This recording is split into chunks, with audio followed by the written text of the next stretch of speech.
So, welcome. Thank you for joining us for our program, Fife and Drum, Yesterday's Smartphone. We will be joined by Sarah McCuniff, Director of the acclaimed Middlesex County Volunteers Fifes and Drums, in conversation with Jeff Leonard and Paul Shaugnessy to gain a new appreciation for the fife and drum and enjoy the beautiful music they produce. My name is Matt Schumann, and I am a programming librarian here at Cary. Before we begin, I just want to take a moment to thank the Cary Library Foundation. Their support enables us to bring programs like today's event to you. This program is being recorded and will be posted to the library's YouTube channel. And if you have any questions, please submit them via the Q&A. So now I'd like to welcome Linda Dixon, who will introduce our guests. Thank you, Matt.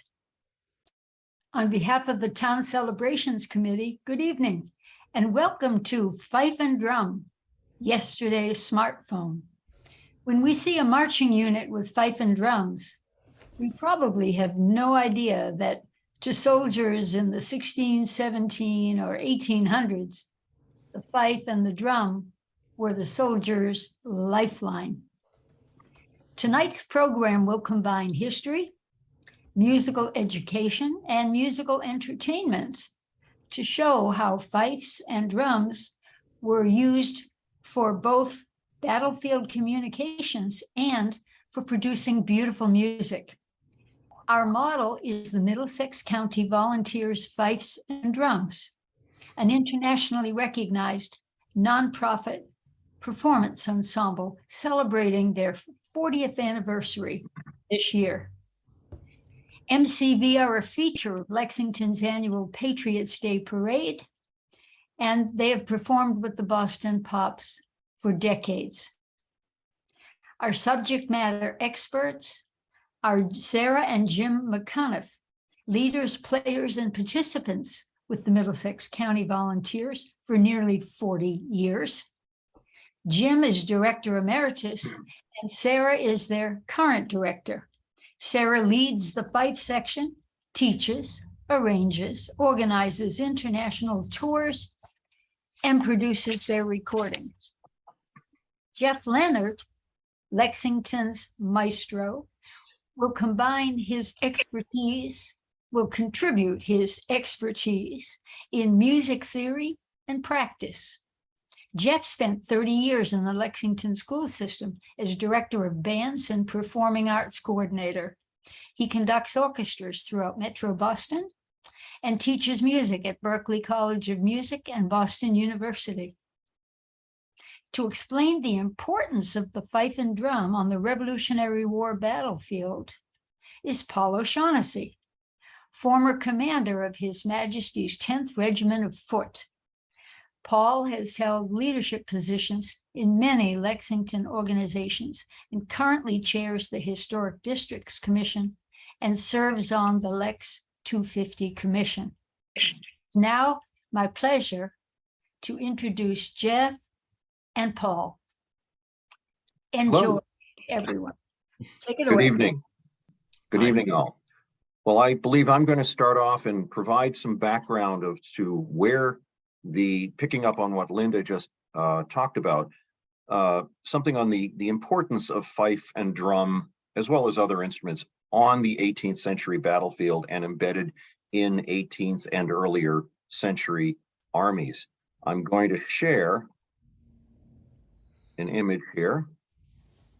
Here, I'm being a bit selfish. I'm showing the 10th Regiment music, but these are a number of musicians from the 10th Regiment, and they are part of the Army. I think we suffer under an illusion that fifers and drummers somehow stood in the back and played nice music during the battle so that everybody wouldn't feel so bad. And in truth, they are actually an incredibly important part of the communication system. Your voice, and I can speak from personal experience, your voice on a battlefield, whether it be real or mock, is useless past about 20 feet.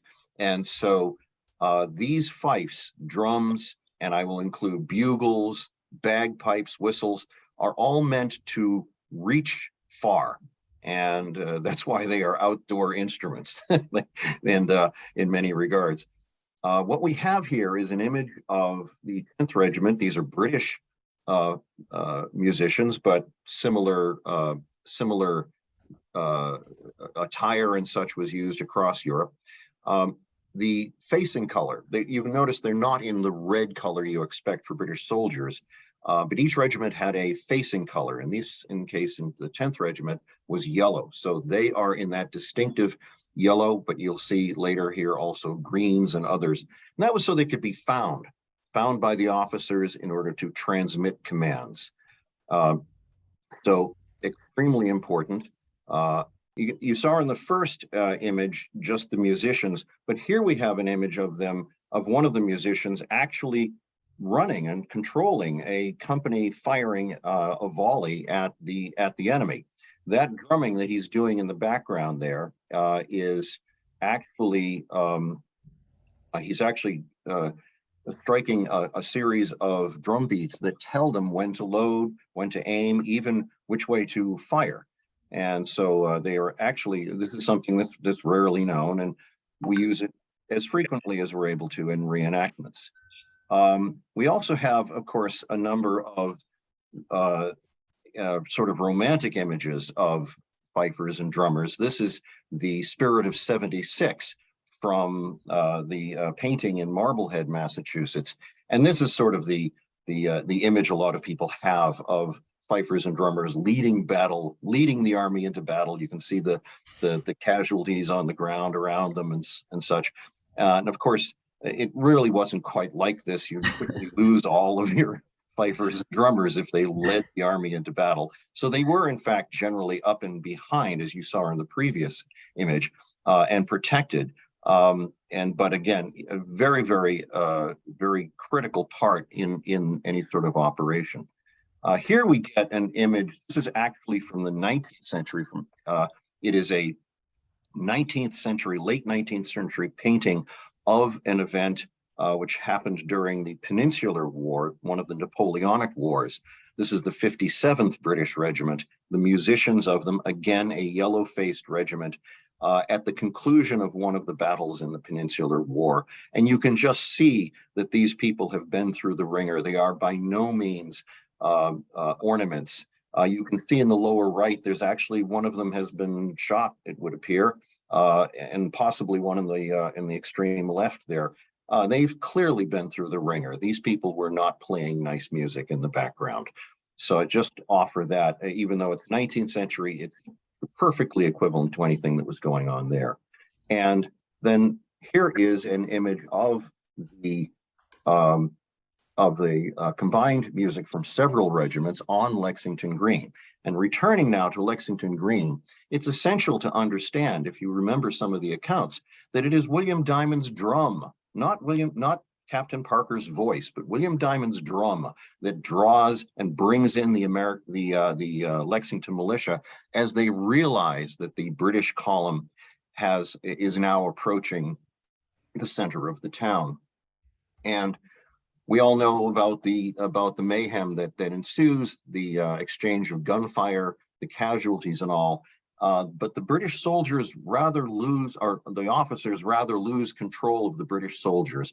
And it is not until Colonel Smith appears sometime later with drummers and orders them to beat an assembly that the army or the expedition, the British soldiers, are returned and gotten back under order and march off to Concord.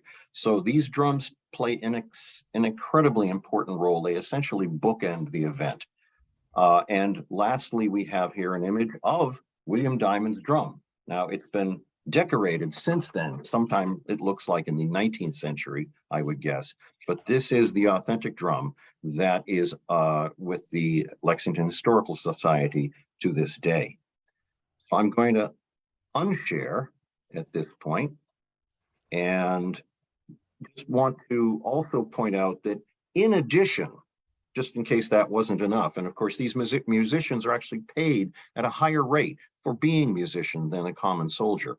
But in addition, yes, as you might imagine, fifes, drums, and other instruments are there also when they're not fighting battles. And just as today, armies don't fight battles every single day.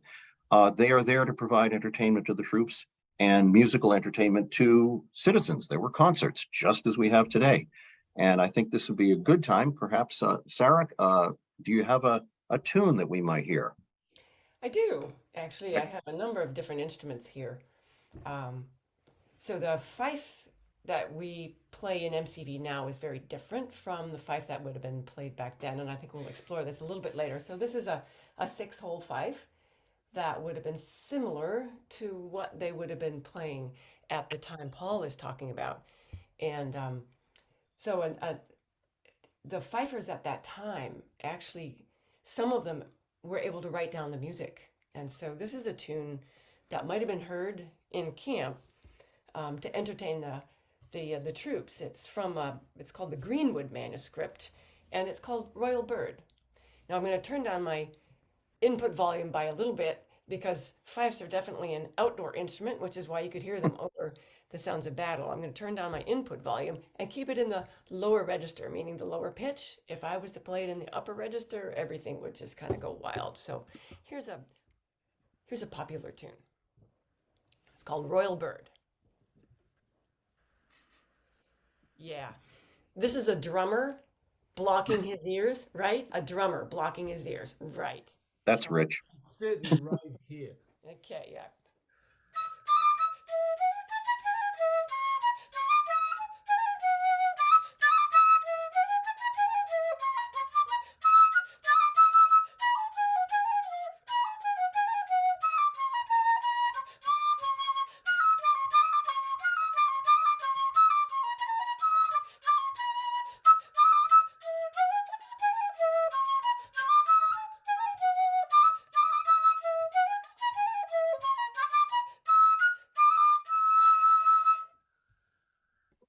Wonderful. Excellent. So that's an excellent example of just the sort of music that you would hear. And of course, the music also is played when armies are on the march. In order to get efficiently from here to there, they found, as one imagines we do today, that putting people in step gets them moving more regularly, gets them moving more efficiently, and music, a drum beat and a fife tune are absolutely just the thing to do that. I would bring up also that coming up shortly in historical terms is 2025, which marks the 250th anniversary of the Battle of Lexington. And this is likely to be a very exciting time. I personally recall when we did the 225th in 2000, and it was quite the event. We're hoping to get something like that again. And I would encourage that anyone, young people in particular, who are interested in history and or music and can find, they might find that learning the fife and the drum is an excellent way to participate in these festivities, and probably something that they will treasure for the rest of their lives. There is nothing quite like being out on Lexington Green. It's absolutely astounding to be there. So fife and drums are active in our area. There are a number of them. The MCV, as we've been describing, is one. There's also William Diamond, 4-H, and there are fifes and drum corps that are maintained by units such as Sudbury. The Lexington Militia has a drummer who plays William Diamond. Monotony is another. And of course, I would not be complete if I did not mention the 10th Regiment of Foot, my favorite organization, who also has a corps of fifes and drums. So I would say, go for it. Look these units up. They almost all of them have Facebook presence, websites, things of that sort, and you should be able to find them. So I'm going to hand over this to Jeff and others to take it away. When we look at these instruments, we're not really, especially the one like it's up now, that's with an Evans drum head. They're more modern instruments. Yeah, I was just going to say, I'm sorry about that. Didn't get the sticker on it. We cover that up. I do. We have a little oval international sticker. So anyway. Right. But it's, this is clearly this is the lamination and all that sort of thing. It's a very different drum than would have been heard. You've got to realize that after the human voice, fifes and drums are by far the oldest musical instruments known to mankind. And in that order, actually, it was discovered in an archaeological dig in Germany, in modern Germany, but the first fife, if you will, but it was a bone flute, a flute made out of a hollowed out bone with carefully placed holes and that sort of thing, was found about 11,000 years ago. It was found from an archaeological dig and was dated to about 11,000 years ago. Drums, on the other hand, as we know them now, only go back about 8,000 years from now. Go Fifes. That's primarily because, again, after the human voice, that's primarily because we don't really count them becoming drums until we have the round shell with the animal skin stretched over it. But you can go into Africa and places where they play on log drums, hollowed trees with limbs, that to this day is still used in traditional dances and so on and so forth. And those are probably older than flutes would be. Those are the second most instruments, after the oldest instruments after the human voice.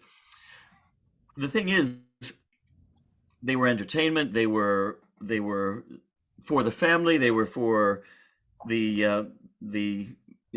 for bringing people together, much like this, before they were instruments of war. And they were just experiments at first, right? Trying to create sound from different places than our voice and what we heard around them. So music it goes back so far in terms of how it's connected with humanity, and it's been used in so many different ways. By the 18th century, when we're talking about here, the area of history we're exploring here, there were very sophisticated flutes, which were really created around the 1400s. And the difference between fifes and flutes, is the keywork for the most.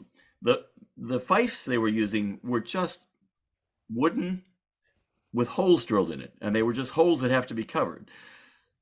Flutes and instruments came after that had keywork that you would actually close to cover those holes, and you could push different. If you look on a piccolo, and this is a modern piccolo, but you see there are, where you place your fingers, there are holes, you can barely see them underneath, but there are fingers, and there are lots of keys to make it more chromatic. The original fifes only had 6 holes in them. As it evolved, right, there's the original one there, and you also see that is one piece. The fifes that are being played now, which were invented not terribly long ago, you'll see at the top, there, the section, there are 2 joints, right? So this makes it possible to actually create them more in tune with each other, because it's not just a random cutting of wood. And there are more holes. There are 11 holes on these more contemporary fifes. So while they're still using just the drilled holes and how you place your fingers on them to create the sound, they're a little bit more modern than what they were playing in the 18th century. But you had oboe. If you're talking about the 17th century, you're talking about the height of classical music. So you've got violins, and you've got flutes, and you've got oboes, and you've got clarinets at that point in Mozart era and that sort of thing. The fife is still the simplest version, and therefore it's the most accessible. It's the most accessible to have in your house, in your household, to have your family be a part of. And that's what's most exciting. So it's easiest to make and to make music on. It also made it available to the masses and, of course, the troops for military purposes. What I really like about what MCV is doing here, and this is a little preview of what we'll be talking about later, is they're taking these ancient instruments and stretching them and using them for a modern audience with a modern music setting. With a simple reed instrument like a fife that was used just to play the melody, you really have to stretch it to develop into parts and complex harmonies, giving it almost an orchestral treatment. We may have a video clip here of the road to Boston that'll show you how something will start in one key in unison and stretch out into multiple parts, which wouldn't have been really heard in the battleground. You wanted a single line, and you might have two fifes or three fifes that were playing redundant lines, so the sound would be stronger. I don't know if we have that clip or not. We do. Okay. Have that. Let's see, the Road to Boston. Right. Okay, we have that. And you're right, they would have been simpler on a battlefield because Right. loud and repetitive would have been the emphasis. Right. You want the redundant sound to get to 2, 3, 4 of them so they can stretch out and be heard at a greater distance. That's not our goal here with what we're doing for this concert coming up. Right. Yeah, it's actually 1st of September. Another very popular. Okay, that'll work. All right, so here we go, I hope. Let's see. No, you're not seeing it yet. All right. I am going to stop sharing and share again. And I'm going to share that guy and share sound. Okay, now we should be able to see it when I pull it up. There we go.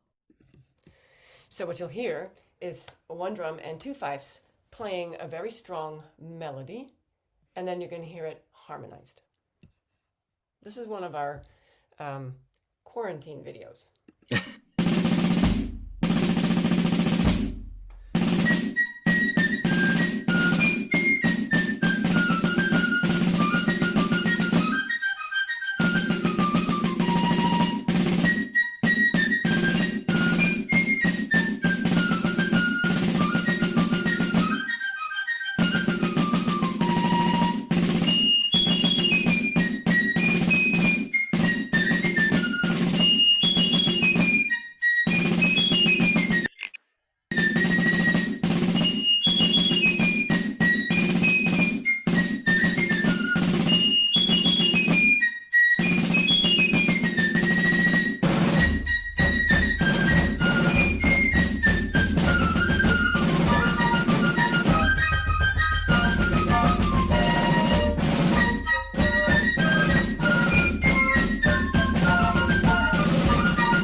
So that's an example of one of our quarantine videos. Since during pandemic, we couldn't go out and perform and do all sorts of stuff like that. So we kept the group going by doing things like that. So those people were located everywhere. And you can, I mean, you can hear the difference in the music from when it goes from unison that is really loud and very strong into the subtlety of the harmonies, which probably wouldn't be possible due to the chromatic variations with an 18th century fife. This is because of the addition of the extra 5 holes that we can find the harmonies and create that. But you still have that same pure, austere sound from each instrument that gives it its characteristic tone and helps it carry. So can you tell us something about how you got started and then worked to create this new art form with these ancient instruments? What brought you from the 18th century to the 21st? So from the perspective of MCV, I'll back up just a little bit, and I'm sure Jim will help me here. You know, Paul talked about fifes and drums through history, and we really focused with Paul on the 18th century, and it evolved from there. The fifes and drums were still used in their original role even up to the Civil War, but by then it was starting to peter off. Yeah, in the First War, but it was still starting to be less and less. And you think about Sousa bands were starting to be very important in the late 19th century. So the role of fifes and drums really changed over the years, and it became less of a military functional thing and much more, especially after the Second War, more of a social, and as Jeff said, these instruments were very accessible. a social thing. Jim, you want to just say, just a minute about the role as it changed? Yep, I can make it quick. Um, the modern fife and drum tradition, it came from the Connecticut River Valley, down Higginham, Haddam, Moodus, Deep River, Essex, all these places where a bunch of German immigrants came down to work in the furniture factories, the piano factories, and they brought with them their tradition of fifes and drums, which was very different from what we have now, or what we had before. And because they were working in factories and things like that, they had spare time. And their social clubs actually included fifes and drums. And so by the beginning of the Civil War, there were already established fife and drum corps that were community and social groups. And after the war was over, they continued to go through all the way up into the First World War. And there are beautiful fife books and drum books. There are beautiful fife and drum books from the American Civil War. Bruce and Emmett is the most famous one. They took all the camp duties and the entertainment things, and they put them into a book that you actually read, and musicians could do this. I'm going to wrap this up, but I would like to remind everybody that the fifes and drums were not entertainment, and they were not present on the battlefield in the front line. They were there with the commanding officer. That was his field radio. Right. Yep. Right. So anyway, so it went through, and after the Second War, everybody came back and said, what are we going to do with ourselves? And they started setting up all these different groups. So a lot of those are still continuing today. They are. But there's fewer in Massachusetts. There's a whole lot of them in Connecticut, and there's a number across the country. Anyway, where did MCV come from?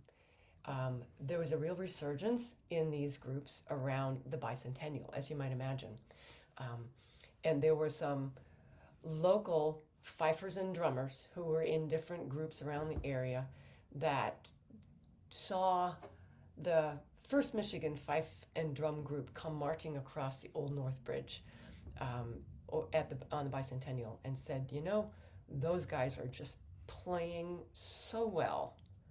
Why don't we start our own group with the objective to have excellence in our music and our presentation?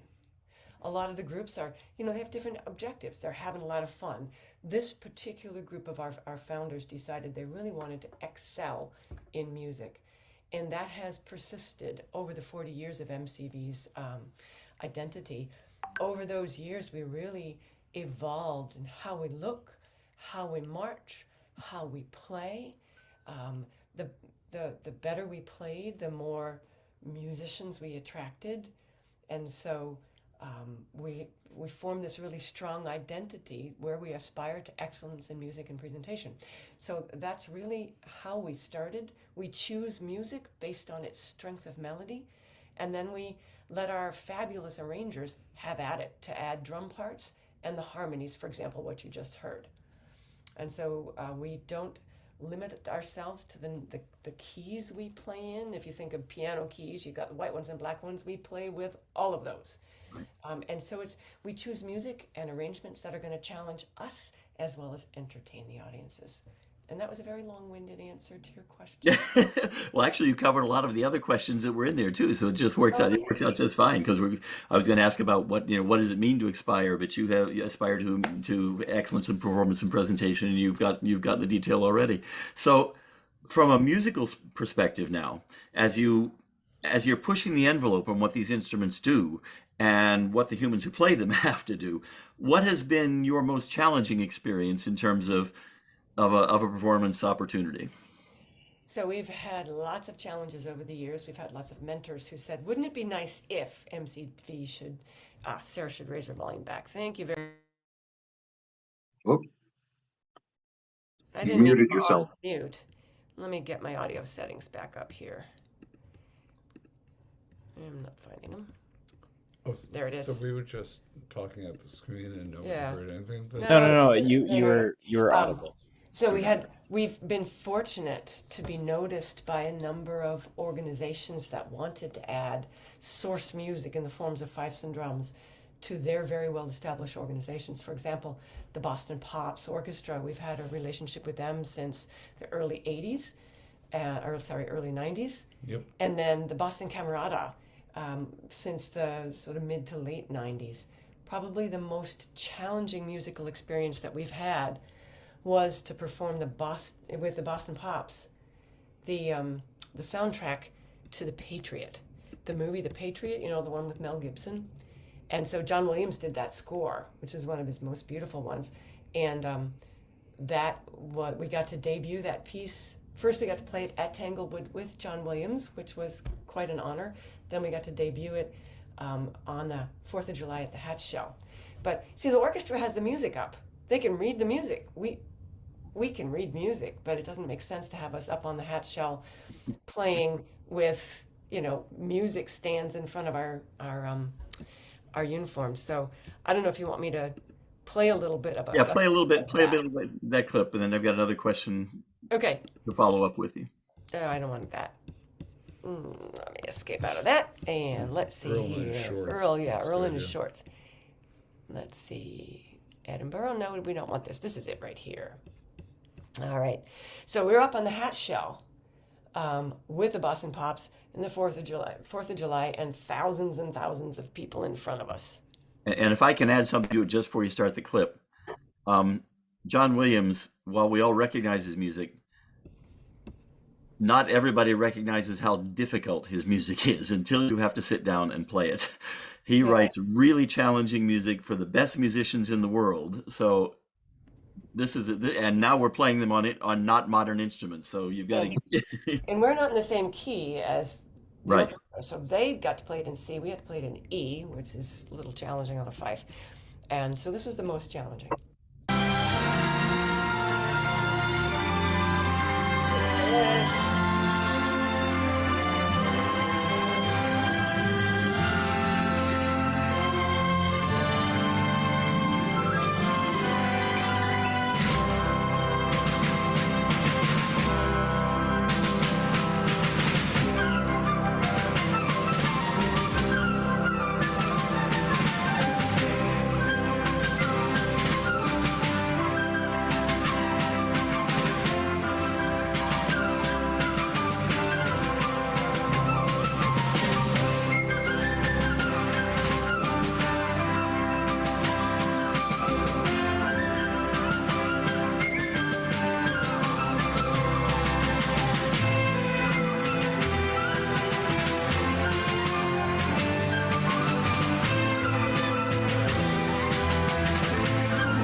So that gives you a little bit of an idea of it.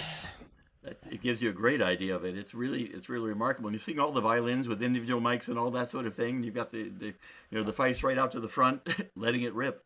Again, not playing in the key of the orchestra, which is an easier key. It's a lot of exciting work there.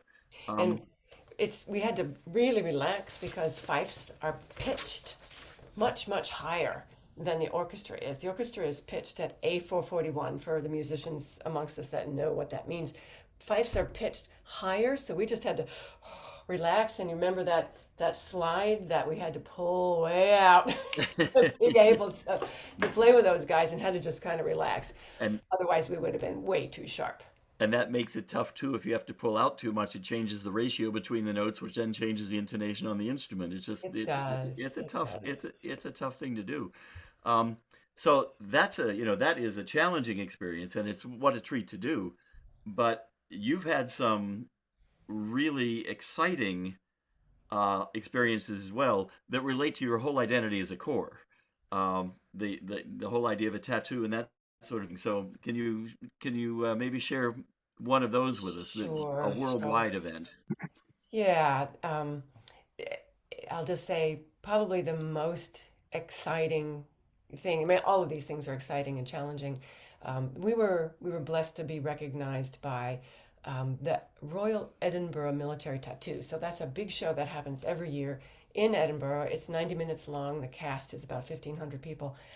We were able to do that twice. And it runs for a month. Yeah, it runs for a month. So we would pick up and move MCV with extra people. We'd have to grow the group and move there for a month. And so I'll play just a little bit of a clip before we move to the next segment of this. This is a clip from our show. So imagine 9,000 people in the audience for the show every night. And sometimes twice a day we had to play it. So this is Edinburgh 2018.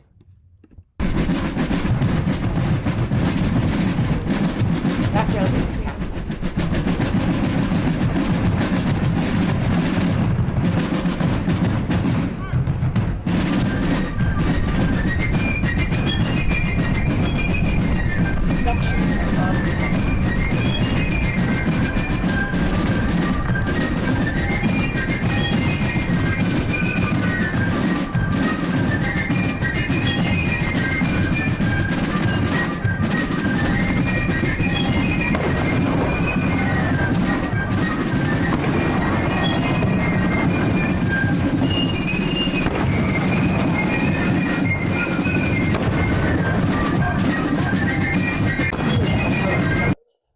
Sorry to interrupt, but this is really important. Yeah, really?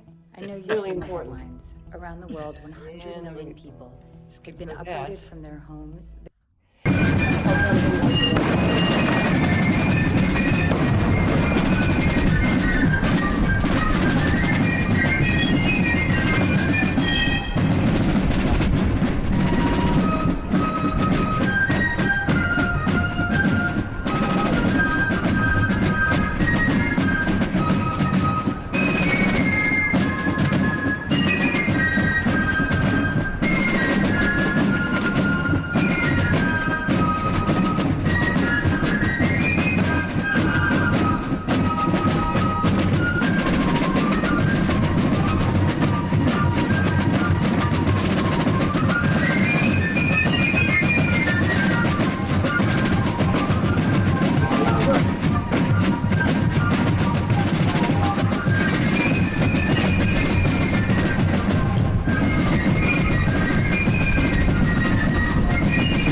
I wanted to show you how you have a high and then you bring the audience down for a little bit of more of an emotional thing. Right. That is really remarkable. You're 20 years ago, you recorded a Christmas album, an album of Christmas music, again, trying to bring the military world into the commercial world in some ways, into the musical world. This is probably a good time to mention that you'll be giving a free concert on December 11th of that Christmas music at Cary Hall. You want to tell us a little about that? We will be. And here, let me just stop sharing for a minute. Sorry about that. Yes. He says, come to the concert. You know what? Um, It didn't wake up mine. My wife came home. It's unfortunate. Yeah, 20 years ago, we used to end our season at the Colonial Williamsburg Grand Illuminations celebration, which is always the first weekend in December. And that's when they start their Christmas celebration. We had a wonderful partnership with Williamsburg for years and years, and still do. And one year we decided to try and play a couple of Christmas carols. So we came up with silly arrangements that were easy to play because we were playing on a big stage just before, with thousands of people in the audience just before the fireworks went off. And we played a couple of Christmas tunes, and we heard from the audience, play more.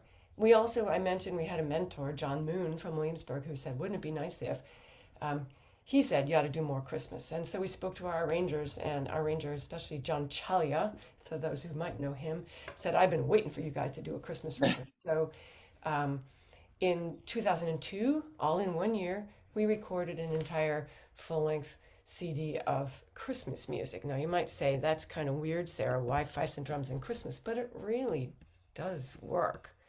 And I have a couple of clips here that I'll play you if I can. Let me just go back to sharing. So it's going to be December 11th at Cary Hall. Thanks to the Town Celebrations Committee in Lexington, they're sponsoring this. And we're going to be joined by the Lexington Children's Choir. You're poking me. What are you poking me about? What do you want me to do? Giving you props. You're giving me props. Oh, okay, fine. I'm like, So Lexington Children's Choir. I thought I was missing something. And then also the William Diamond Fifes and Drums. So two of Lexington's great organizations are going to join us. And let me play you a clip here if I can go find my sharing again. Share screen, share sound, and share that whole thing. And come back here. Here you go. Fifes and Drums and Christmas. Here's a little fifey thing for you. Are we live or is this taped? Okay. Can you hear it?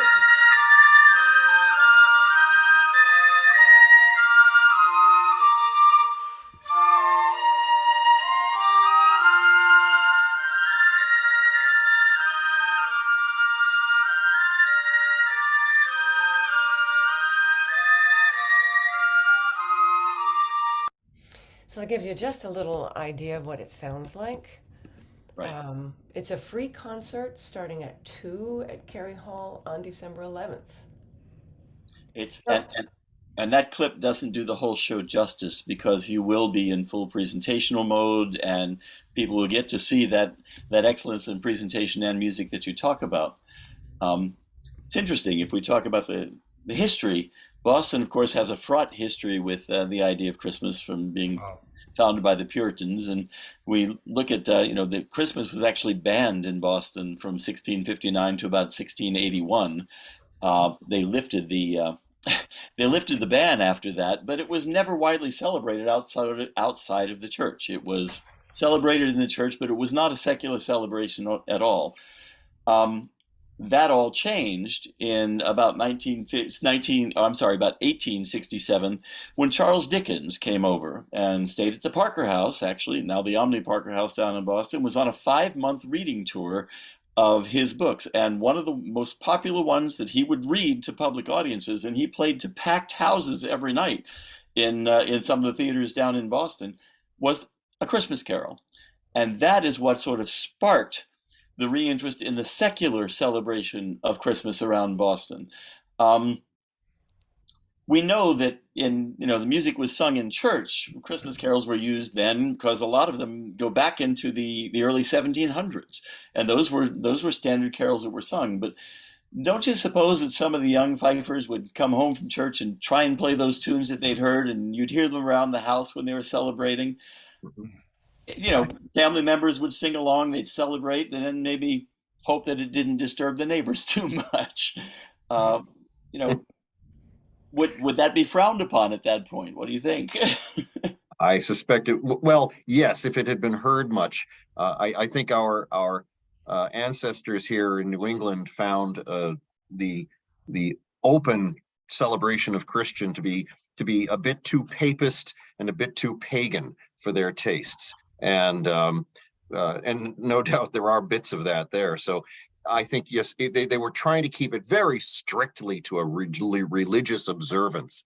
And yes, they sang in the churches, and all of those hymns are there. But yeah, I think it was frowned upon to take it outside of that. But it all melts in the 19th century. Right. Dickens popularized it, and suddenly the decorations show up, and suddenly the charities are accessible, and all of that we start to be more like England in some of those ways. We Right. sort of up to the roots. Exactly. So. Okay. I think we'd love to entertain questions at this time if anybody's got any. Yeah. Or I can entertain you with more Christmas music. One thing I would like to just comment on is, and apart from just the music, did you notice, all of you, the precision of the marching? And, to do that while maintaining that discipline of music is quite remarkable. And that's really part of the show. We do have a number of things in the Q&A. Yep. Hello, Shall we try folks. I'm back again, and I'm gonna manage the Q&A. So our first question is from Pam Agner. Back in the 1700s, did they have musters in which they played fife and drums like today's musters in Lincoln, Sudbury, Deep River, Connecticut, and so on? Paul, you want to answer that? I'll give it a shot. And a little of this is a guess, but I'm saying yes, but probably as combined as part of a military exercise or demonstration. There's a scene in Barry Lyndon in the movie there where his regiment is out strutting its stuff, and they're being, there's music going on as they do so. So I think that the idea of them just playing, yes, it probably happened, but it wasn't primarily what they did. We do know, by the way, that regiments had small bands and orchestras because we see them being paid for by the colonel. And those clearly, they're violins and other instruments that are clearly not something you would do on a battlefield. So those are probably taken out. And so I think that the short answer, which I didn't give, is yes. Okay. Jeff, the opera addict, has asked a lot of questions here. Was there, so maybe our other Jeff, see if you can answer this one. Was there a universal code for battleground musical signals, a universal type of a code, or did every regiment have their own system? I can't. That sounds like a question more for Paul in terms of what did. Okay, that's a military question. I'll give it a shot. Sarah, Right. Were they unique to each regiment? No, well, certainly not to each regiment. I would say to each army, that is British versus French versus Spanish. They had their own music within, but it was essential that regiments have a common language so that they would all know what to do if the enemy, for example, was attacking from the left and they had to refuse that flank or wheel to the left or whatever. So that part from regiment to regiment to regiment was consistent, and we have books proving that. And also common things about throughout the day, marking the different parts of the day when meals and officers call and things of that. Now, there were a few that were common between armies in terms of parlays and things of that nature, or at least known and understood. But so they weren't specific to the regiment, but they would have been common throughout an army. I hope that answers it. That's a perfect answer for me. Yeah. Did any classical composers ever write parts for the fife rather than the piccolo? Jeff? No, not that I am aware of. They were looking for the highest form of art they could get, and they wanted the most refined instruments they could get. Now, those changed over the years, but in the classical era particularly, and even before that, when you get back before that, the flute was evolving, and the flute was much more flexible. The fife was a personal instrument. It was an accessible instrument. It was one of the people. It was inexpensive. And at that point, they were also very inconsistent about where the pitch lined up and all that sort of thing. So there wasn't an equal quality to all of them, but there was to flutes and to other woodwind instruments who were being made at that point. So there may have been someone who chose to do something like that, but it's not in the repertoire that I'm aware of.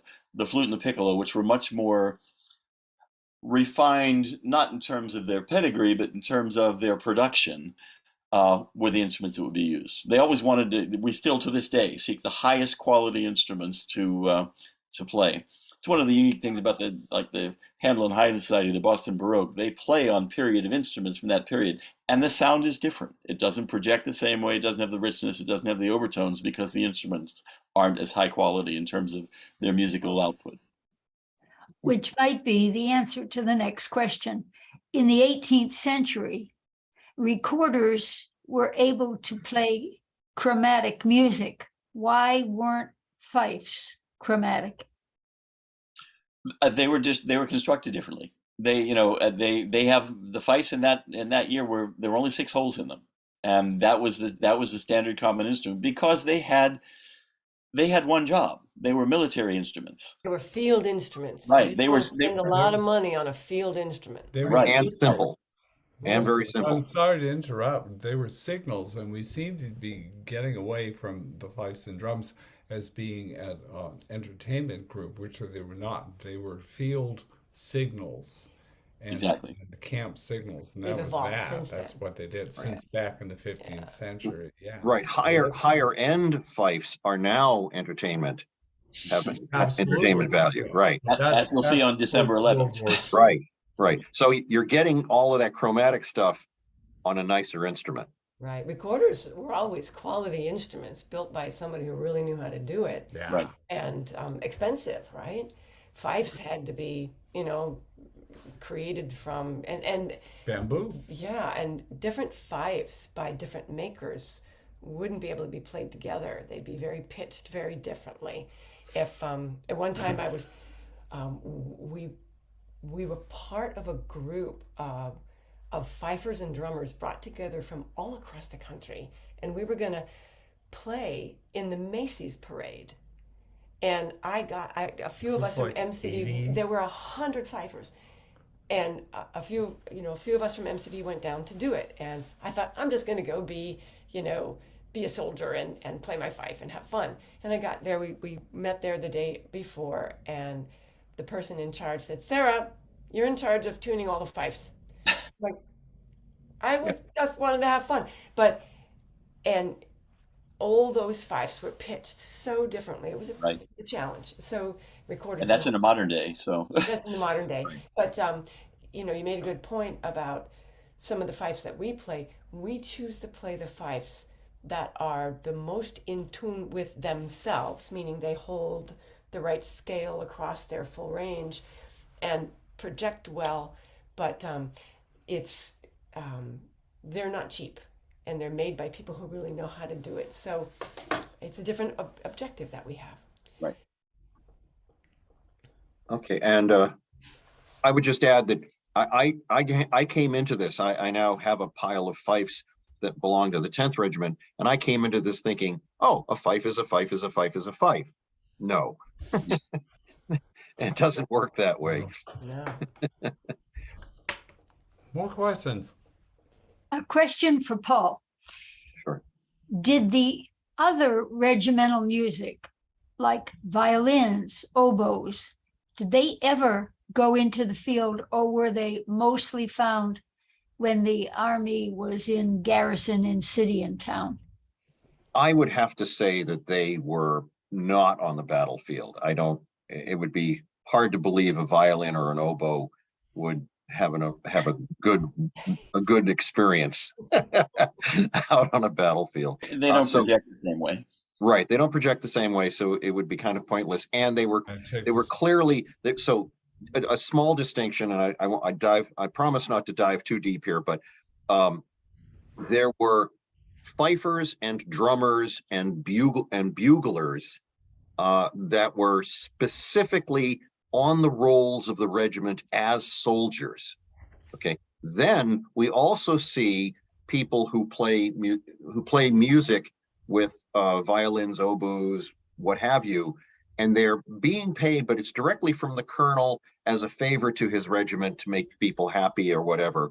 And they are not listed. They may be soldiers and they may be paid a little bit extra for playing those things, but they're not in a military role. They are exclusively this off-site, so to speak. Perfect. Bandsman. Bandsman. Yeah. Yep. Yeah, bandsman. Right, exactly. We see that today. Right. All over the place. Yeah. So this is an interesting question for, I think Sarah, Jim, Paul, anybody can pipe in. When they're playing on the battlefield, sometimes they play actual tunes, and sometimes they just play little snippets, but the snippets mean something. When they play tunes, obviously specific tunes, do they have a specific meaning? You know, what can you name an actual tune that would be played that would have a specific meaning? You know, right flank, turn around, run like hell. Right. Those are that was like the most important part. Here's Jim, and I'm going to take this one. Go for it. There were no fifes and drums on the battlefield. What? There were fifes and drums on the battlefield. They were on the field, but they were not with the soldiers going forward. They were with the command group in the rear. The fifes and drums were signals, and there were 2 drums, maybe a fife per company.